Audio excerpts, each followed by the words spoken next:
Baranof, Prince of Wales. Remote from urban centers, it is a world few humans have penetrated.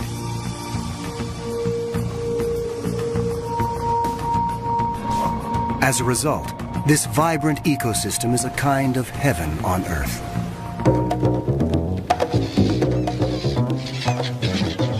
And the variety of wildlife here is astounding. The pristine rivers are alive with countless fish.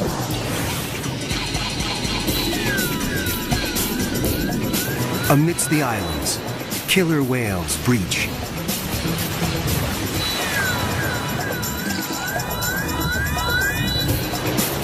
And humpbacks plunge.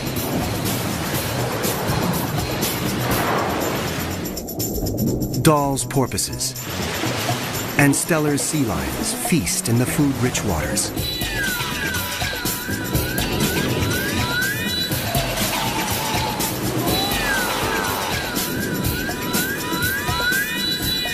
Sitka black-tailed deer make their home in these woodlands, always alert for natural enemies.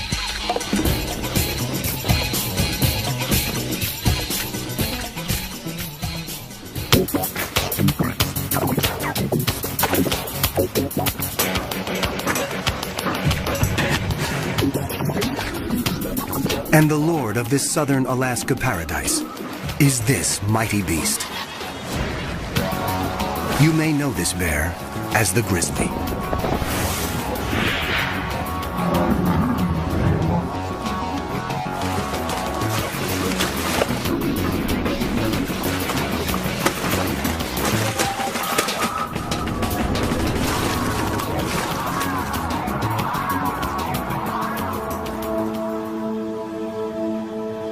Like the forests it roams, this bear is both majestic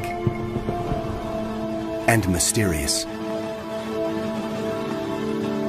In North America, brown bears are often called grizzlies, though biologists reserve the term grizzly for inland brown bears and use brown for bears that live on the coast. Genetically, the two are identical. Whatever this bear is called, it is not a bear to be taken lightly. It can weigh more than half a ton and yet reach speeds of almost 40 miles per hour.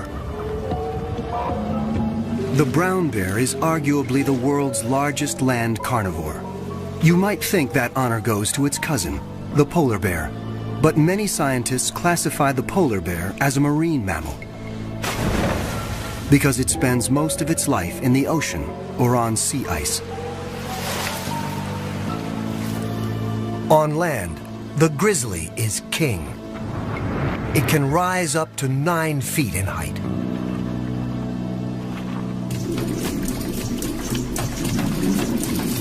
Bears are formidable hunters. They have a keen sense of smell, 7 times more powerful than a dog's. And they are notoriously patient in stalking their prey.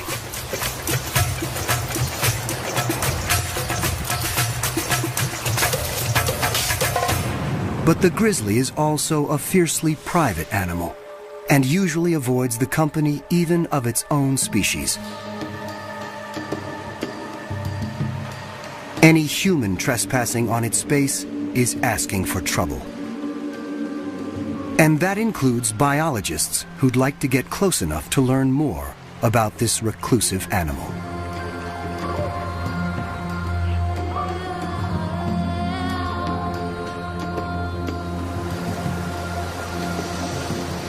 In the rainforest, the brown bear rules. It has no natural predators.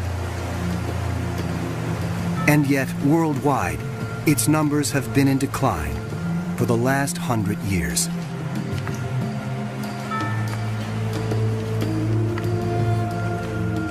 In the early 1900s, more than 100,000 brown bears roamed the western United States. Today, only about 1,000 remain. Across the planet, their range has been cut in half since 1900.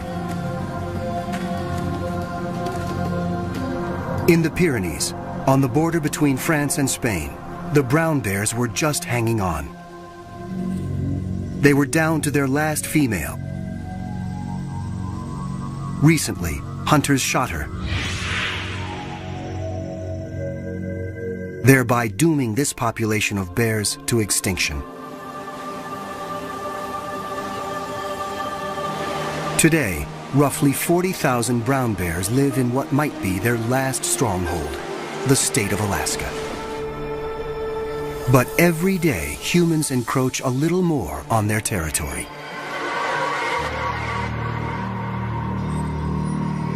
And once again, as in the ancient story, it's man who has brought trouble to paradise.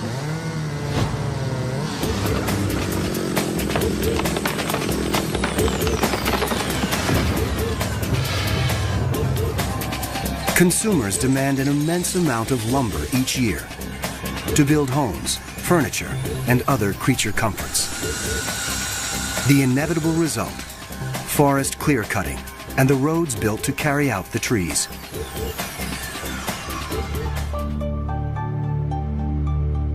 On Chichagof Island, many bears tend to converge on river valleys during the summer months. But over the last 20 years, roads have cut deep into this once virgin wilderness.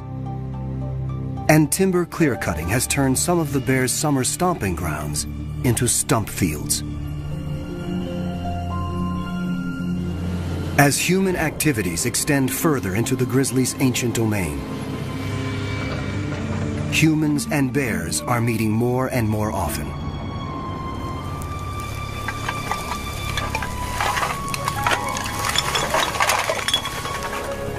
It is a recipe for disaster for bears, and sometimes for people.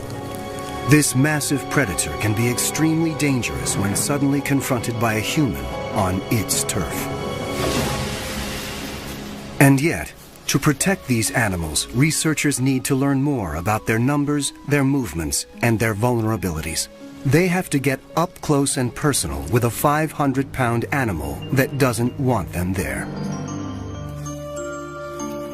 That's exactly what one man does for a living, and has for the last 30 years. Born in Wisconsin, Laverne Beyer came from a family of hunters.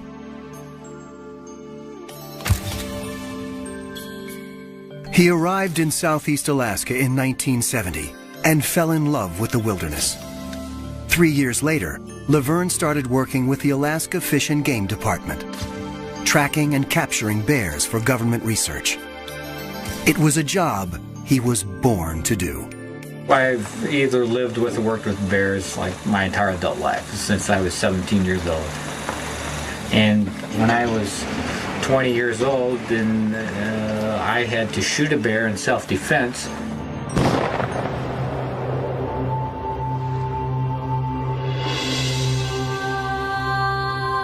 And once you have to shoot a bear in self-defense, that's kind of one of the events in your life you don't forget.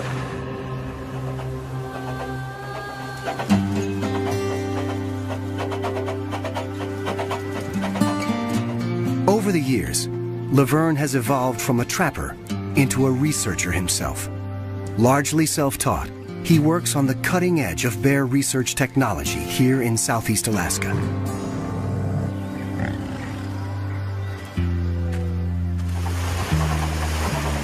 Based on a 70-year-old tugboat, Laverne has captured more than 700 bears since 1975 and is now one of the most respected bear trackers and researchers in the region. Someone who combines traditional tracking skills and the best that modern technology has to offer. I'm a man who's stuck in the wrong time period because I appreciate things from the past.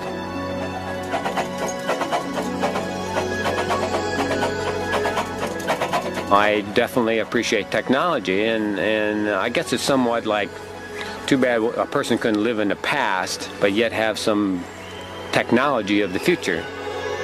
Technology of the present includes VHF and GPS radio tracking collars, which Laverne and his colleagues use to get a sense of the bear's movements. He wants to know how their range is changing over time in response to clear-cutting and road construction. Before you can attach a radio collar, though, you have to capture the bear. Laverne and his Fish and Game colleagues have been studying Chichagof Island bears since 1989. Jack Whitman is part of that team. Chichagof is one of the continent's largest islands, with an area of over 2,000 square miles. About 1,100 people live there, and about 1,600 brown bears.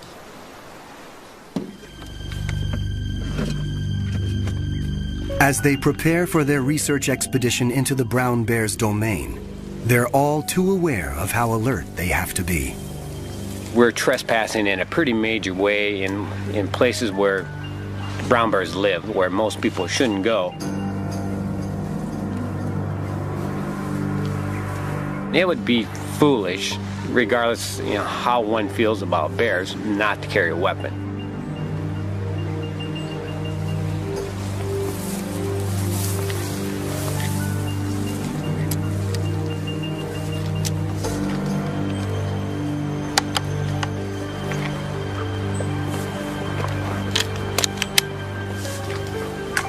An ancient trail leads into the world of the bear.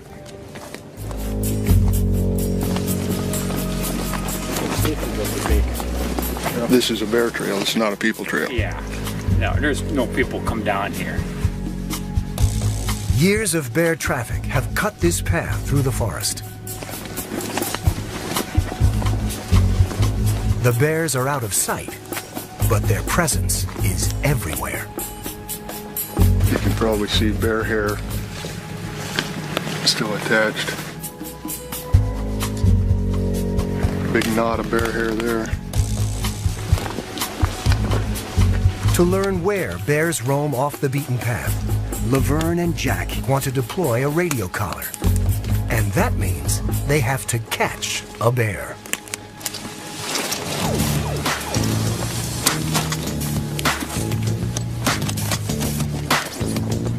The art of snaring a bear without injuring it is a delicate one. In order to direct its path into the trap, you have to think like a bear thinks. You have to choreograph its movements. The bear has to hit a bullseye right here. Okay, we're trying to force that foot into that spot. Okay, so when he's walking down the trail here, he has hit that perfectly without touching the cable there. Plus you're trying to create his step for him too. This stuff here kind of leads him into this bullseye. If he steps on this, cable here a little bit, it's not going to catch him. The snare is set, but can it fool a bear? As the trackers make their way through the forest, their senses are on high alert for any sign of movement.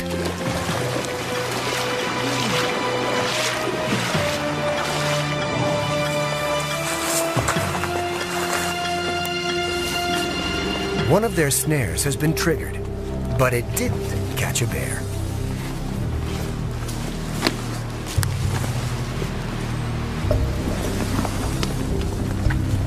There's a clean miss too. Threw the cable way back there, and pulled it up. This here's been bumped a little, coming that way. It's going that way. Yeah, I think he stepped on this. Kind of looking at it. One thing is sure, there are bears close by. It's nice working down here where there's some targets out there. It's a target-rich environment. They try again and move on.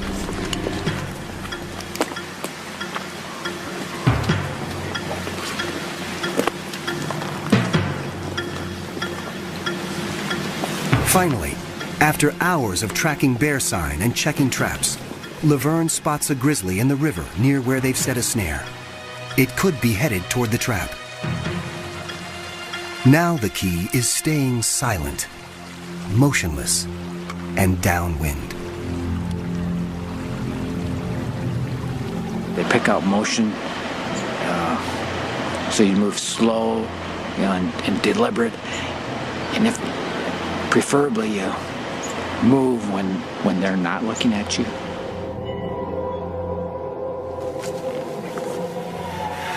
Once this bear has entered the woods, it is virtually invisible. Trying to determine whether the bear knows if we're here or not by the wind. The wind's kind of going right towards it. After nearly 30 minutes, Laverne and Jack hear signs that the bear's been caught, but how firmly the snare has grabbed its foot is unclear. At this point, it's kind of, how is this all going to play out? There's other things that are going to happen here to determine whether it's a good capture, a bad capture, an ugly capture.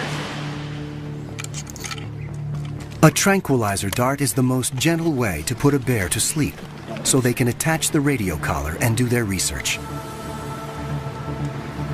For now, the animal seems relatively calm.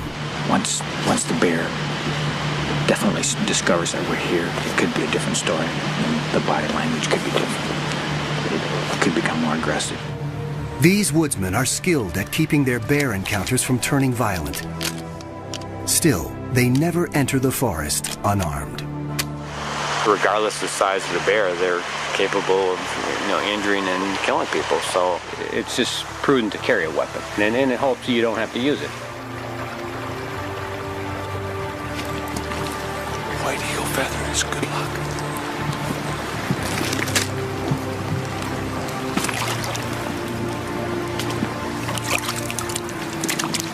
To make sure he places the dart accurately, Jack has to get within 10 yards of a 500-pound and now very aggravated bear.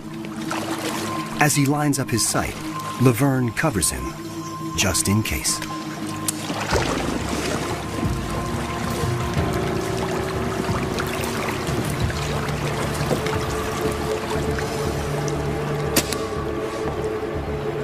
When the bear shifts its position, they can see just how tenuous the snare's grip is. A sudden jerk, and this angry bear could be on them in the blink of an eye.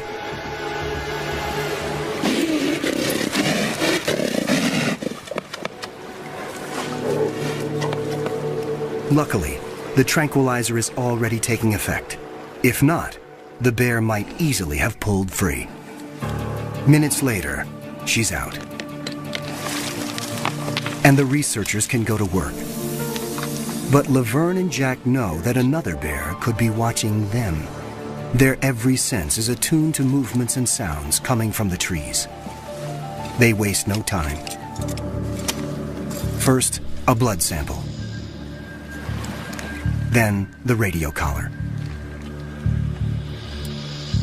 Radio tracking is an indispensable tool for assessing the movement patterns of a population of bears. Each collar has a unique frequency, so each bear has a unique frequency. It allows us to hear where she is.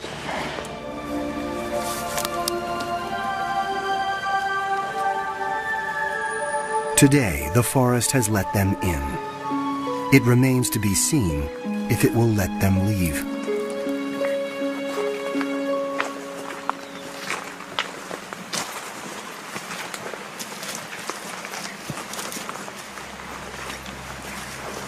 The woods are eerily quiet.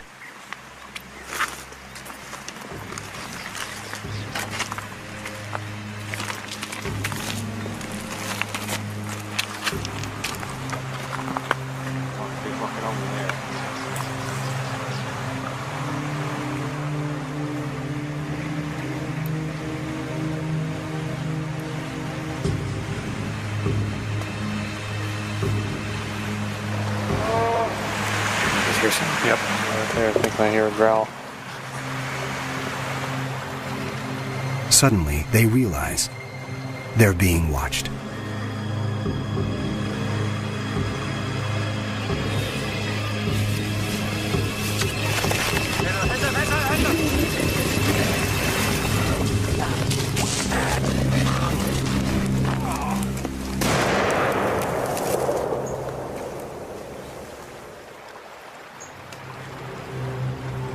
A bear attack. Laverne had no choice but to shoot.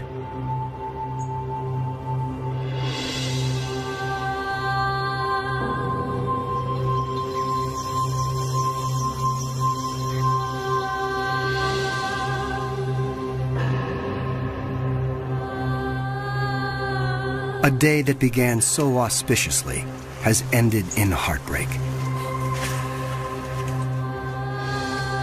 The forest let Laverne live, this time, but also forced him to confront a grim reality.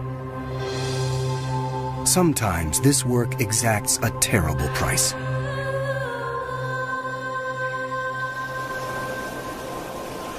The attack has left Laverne with more than just emotional scars.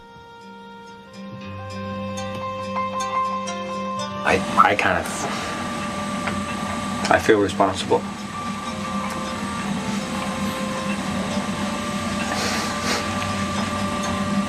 You know, I did not want to pull that trigger. I did not want to kill her. You know, it was like shooting a friend.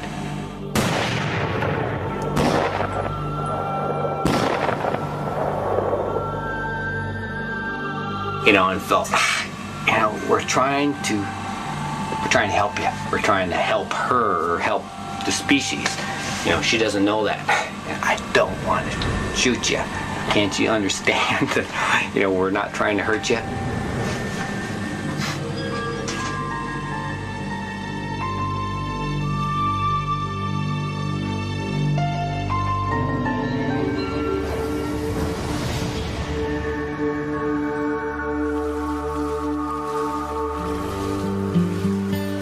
Brown bears are normally solitary creatures.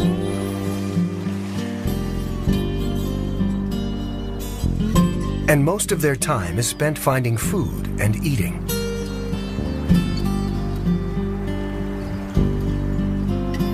This is especially important for mother bears. These twins were born during winter.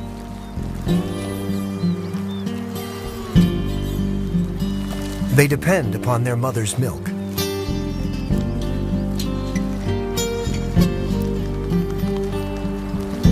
She must find enough food to sustain herself and her family.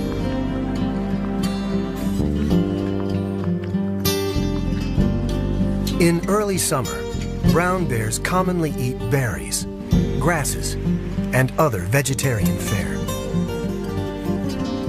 But each year around July, their diet dramatically changes. And it all begins here. Enfolding the islands of southeast Alaska are the rich waters of the Inside Passage. The passage is home to some of the most spectacular animals on the planet.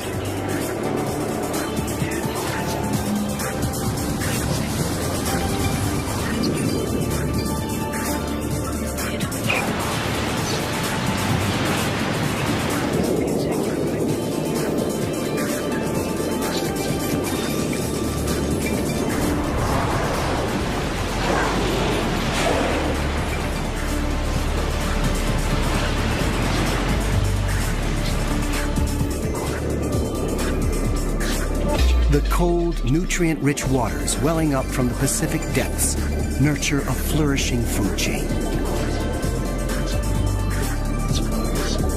Massive schools of fish thrive on rich plankton and attract an army of predators. Humpback whales gather to feast, working in groups to capture herring.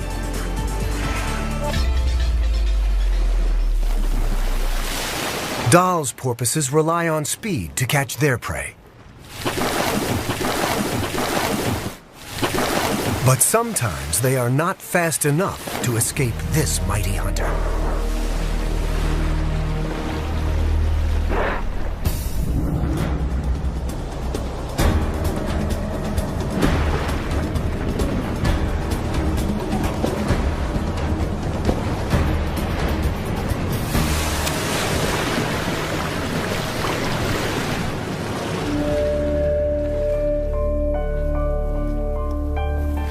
On shore, another mighty hunter is getting impatient, waiting for its share. For in a coastal rainforest, the worlds of sea and land are intimately connected. And the ocean's emissary to the rainforest is this remarkable pilgrim, the salmon.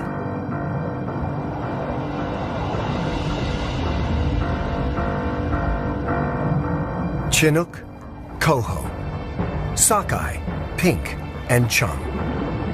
5 species of salmon make the long trip back from the ocean to the place of their birth.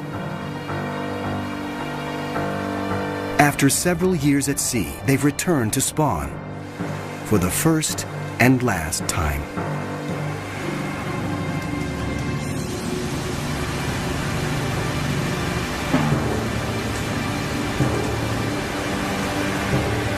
These weary travelers have overcome crushing odds to make it this far. Now, they're running on empty. But this is their only chance to breed.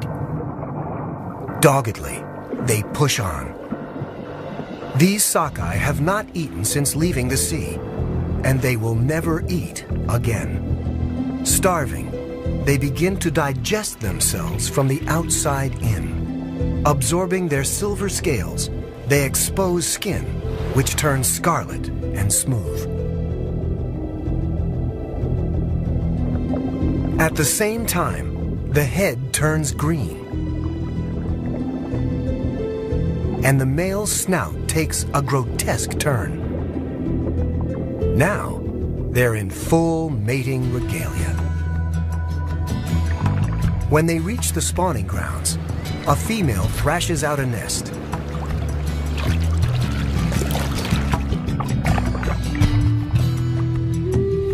The male shadows her, ready to do his part. The spawning rituals culminate under cover of night. A female shudders with the effort of expelling her eggs.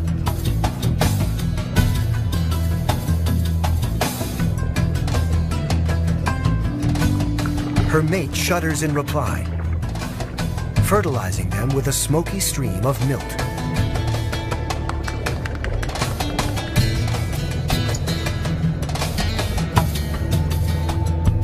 A female can lay 1,000 eggs per nest, and she may build several before she dies.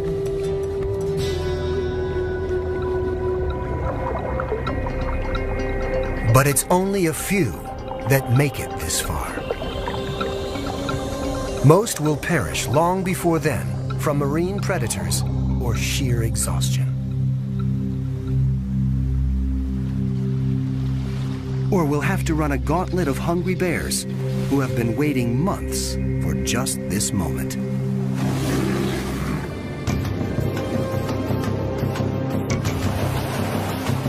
Bears are patient hunters, and for animals their size, their striking speed is phenomenal.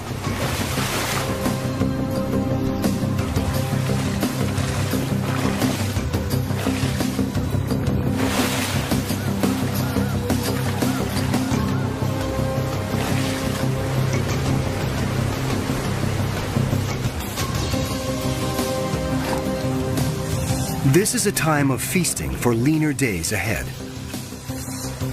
Often the bears don't even bother with the salmon meat. They're after the fattier and more nutritious parts, the eggs, the brain, the skin. Recent studies suggest that the bears perform a vital service for the rainforest, transporting the nutrient-laden salmon from the river to the woods, where the fish decompose and fertilize the soil.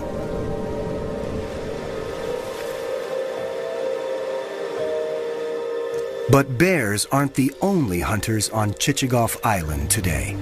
Brown bear hunting is legal in Alaska. Brown bear hunting season is open until the 20th of May. No matter how Laverne may feel personally about the practice, big game hunting is a popular sport in Alaska. If it's going to happen anyway, Laverne wants to make sure it's done properly, and the right bears are taken. Brown bears are the second slowest reproducing big game animal in North America. The female component of the bear population is the component that you want to protect the most. With more than 3 decades experience, few guides are better equipped to track an Alaskan brown bear than Laverne. But he's here for one reason and one reason only: to make sure that if a bear is going to be shot, it's going to be a mature male bear. Laverne operates by another rule as well. He never guides in the same areas where he conducts his research. Today, he's accompanying a hunter to nearby Admiralty Island. We're looking for a male bear, which is a male bear. To identify a male bear has to be an 8-foot bear or larger, or like a 22.5-inch skull or larger.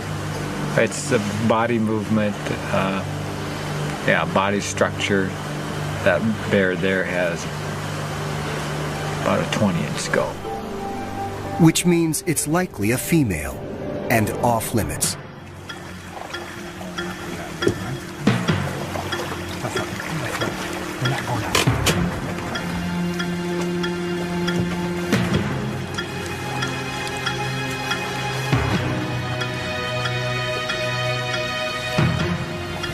This bear too is a female. The hunter may be frustrated, but Laverne won't allow a female to be shot.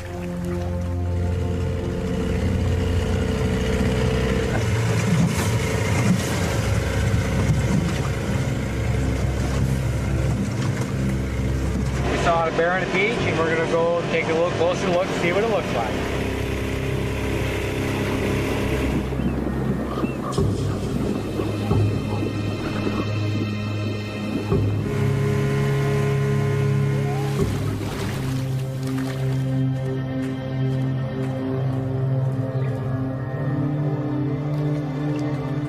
This is a large, old male. So Laverne gives the green light. The hunter lines up his scope. What an animal. My God. My God.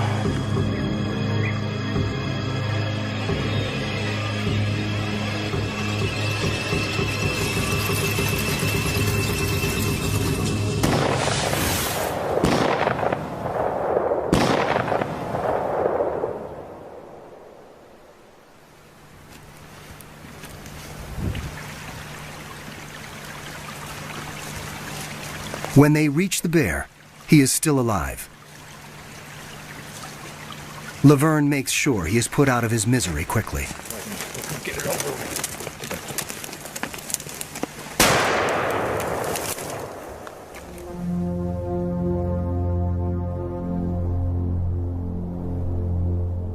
Human encroachment, whether in the form of hunting or road construction, is simply a fact of life in our primal forests. Bear advocates, like Laverne Bayer, have to learn as much as they can about the bears as soon as they can.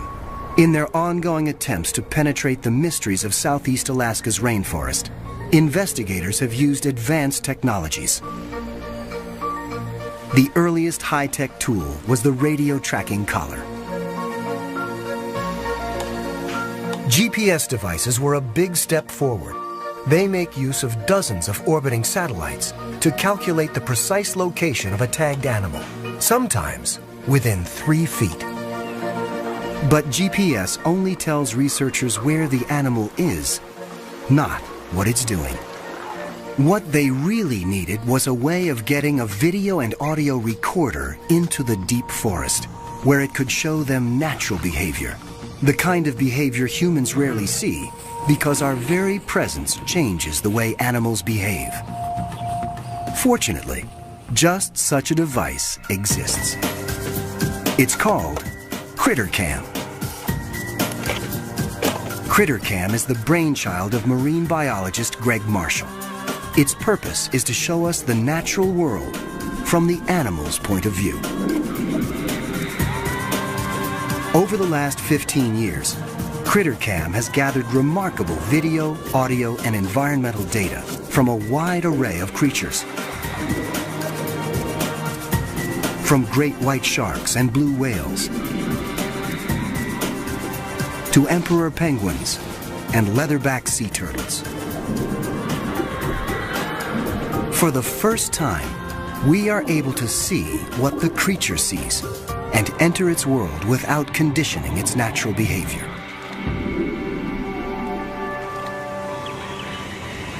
In fact, just off the coast here, CritterCam recently brought back remarkable footage of one of the region's most impressive marine mammals, the humpback whale.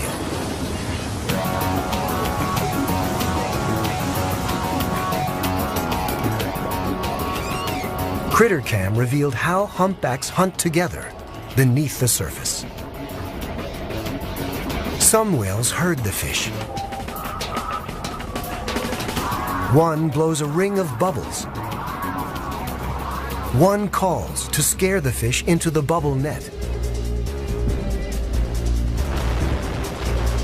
And then the entire group rises to engulf the hapless herring.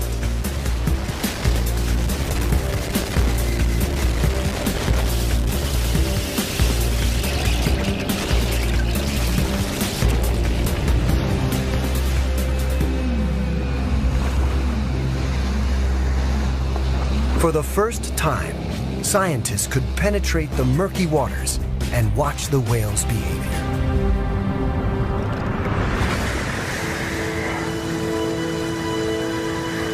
And this suggested another possible use for this technology, this time on a nearby land mammal.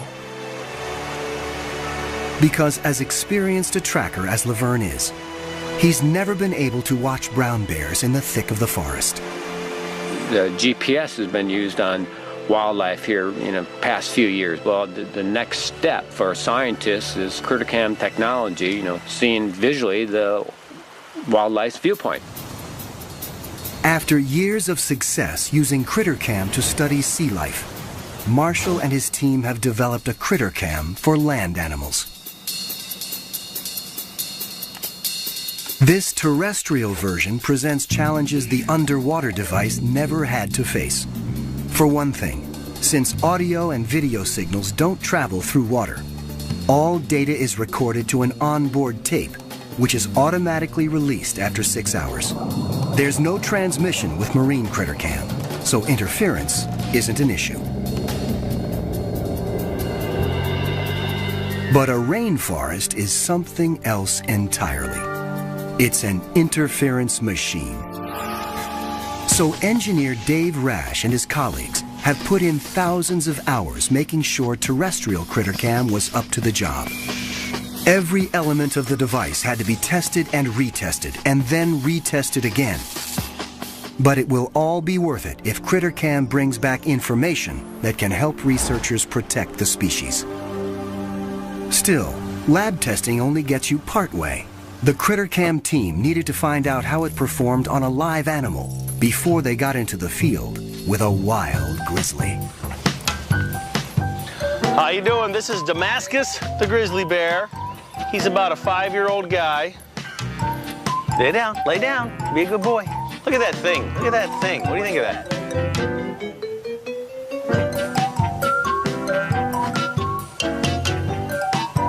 Will you let us put that on, see if we can get your perspective on life?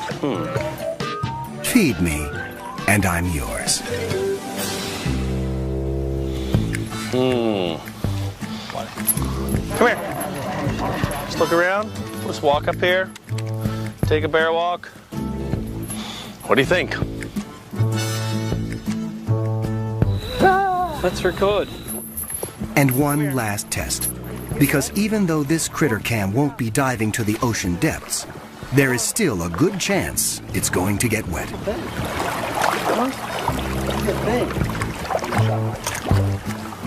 boy, huh? You want to swim a little? You want to see a little swimming? This is as far as Dave is going to get with a tame bear in controlled surroundings. It's time to head north.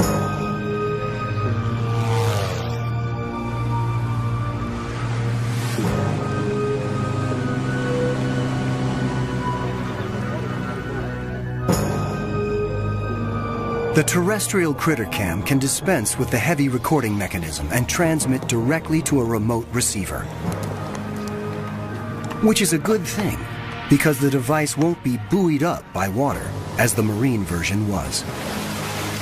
Another plus, the device won't be limited by the length of a videotape.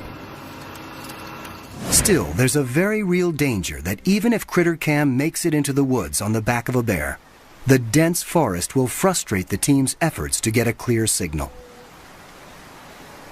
You know, in the temperate rainforest southeast Alaska, to make the CritterCam technology work that you currently have today is quite challenging. It's not the plains of Africa. First step, before going after a bear, field test CritterCam on a somewhat less dangerous animal. What's going on here? I'm going up testing the Greg Marshall CritterCam. How do you feel then?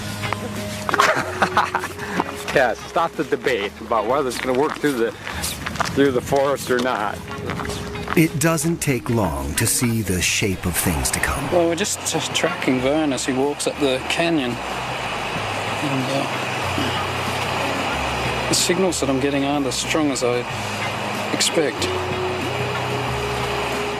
Dave quickly tracks down the source of the problem. This antenna has connections on it which are very clearly marked. Even the best labelled things are no match for stupidity sometimes. Now we've got much better video.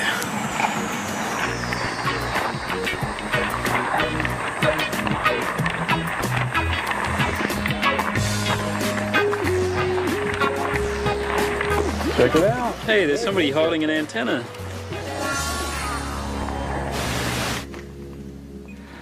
There's only so much preparation Dave can do. They'll have to try it out on a real bear and make adjustments as they go. We've come all this way, put in all this effort to get to this point, and I don't want my electronic part to be the thing that makes it not happen today, so I'm nervous. The effort will all be worthwhile if CritterCam can bring back information that will help safeguard these bears' future. CritterCam may be light years more advanced than a radio collar, but the process of getting it on a bear is just the same.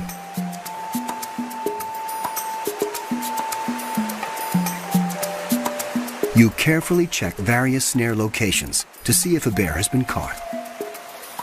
The morning wears on, and only empty or sprung traps are found. Finally, a snare with a bear.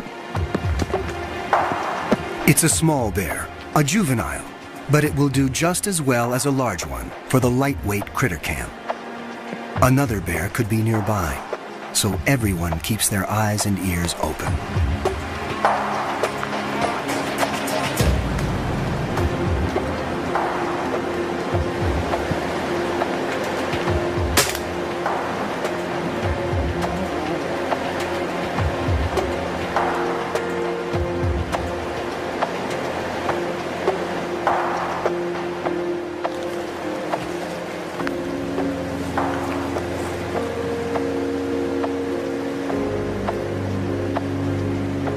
Now, the main event.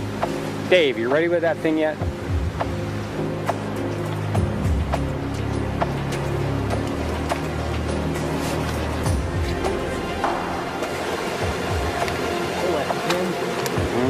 That can be locked in? What's that? She's on.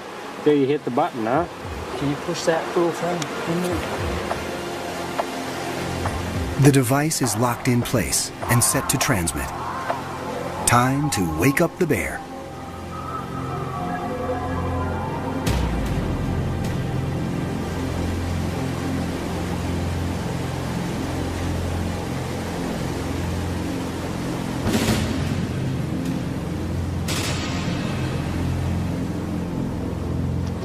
We've seen this shot many times before, but we've never seen anything quite like this. She doesn't seem to mind the critter cam around her neck at all. The bear is groggy, but she knows enough to head straight into the woods. System's working. She's right on the edge of the range, but the signals are really marginal. I think she's right over on the other hill. It might be better for us to move over there if we can. Now I guess the work begins as we track the animal and see where it goes. So we might have our night cut out for us.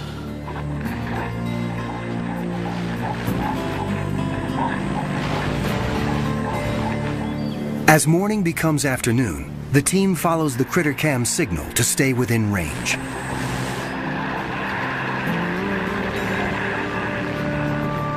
Dave continually monitors the system's performance in this difficult terrain. Suddenly, an animal known for its solitary nature shows its softer side. Right there. There's a bear with her. She's having a greeting right now. That might be Mom. This is a complete surprise. The critter-cammed bear is old enough that Laverne wouldn't have expected it to be spending any time with its mother.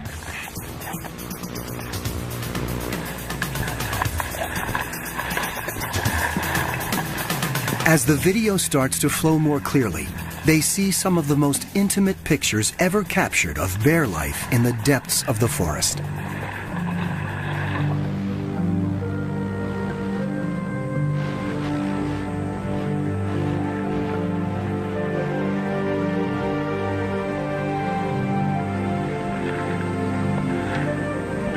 She builds a daybed and curls up for a nap.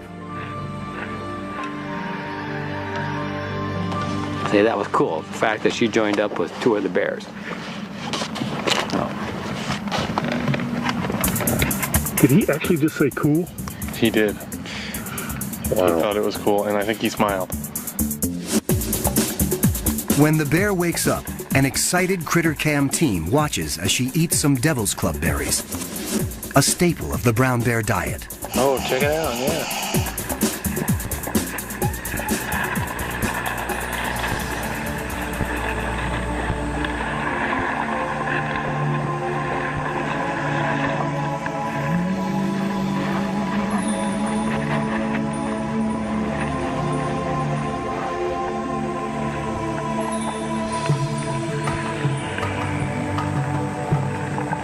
Then she appears to eat a toad, not something her species is known to consume very often.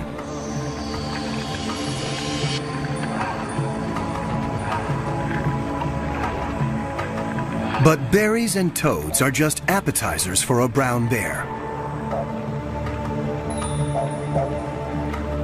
Soon the bears head to the stream for the entree. And the young female is in the midst of it all.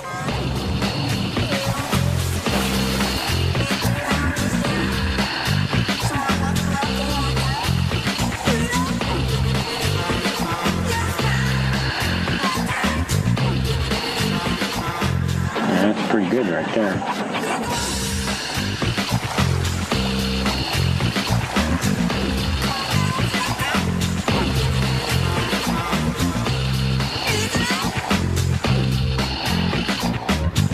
Laverne and the others are glued to the monitor.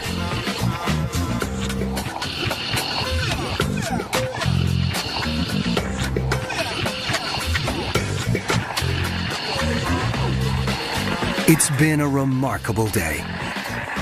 CritterCam has allowed Laverne and the others to walk with these bears without trampling their world. And what they are seeing bodes well for future research. Research that could tip the odds in favor of these amazing animals.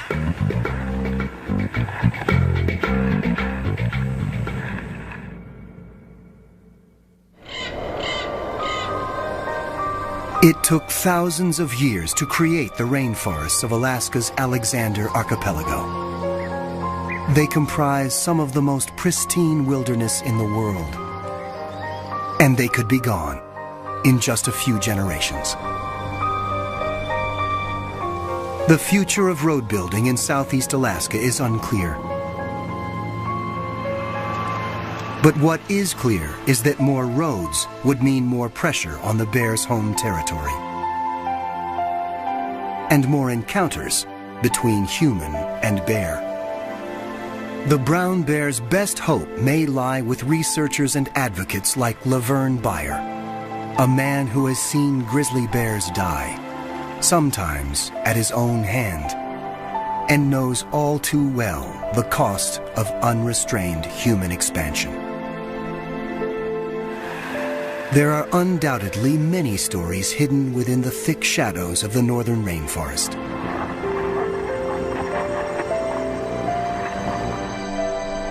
For now, though, it has surrendered only some of them.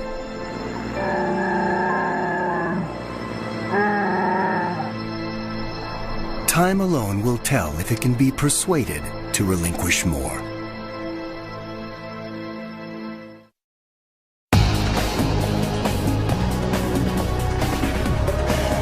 To purchase Bear Island on DVD, call 1-800-PLAY-PBS.